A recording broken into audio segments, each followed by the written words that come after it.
வாடான்னு ஒரு வார்த்தை எவன் வேணா சொல்றா, இந்த கல்யாணம் நின்றுடும்.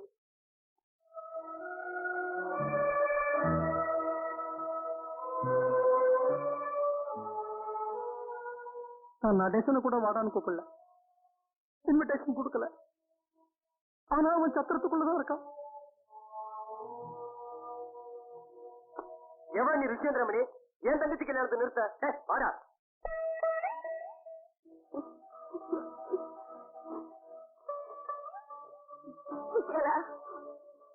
உங்க அம்மா பேசுறேடா.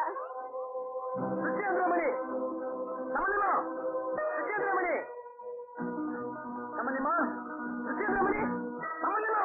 இந்தாங்க நீங்க கேட்ட வரதட்சணை, இந்தாங்க நீங்க கேட்ட பணம்.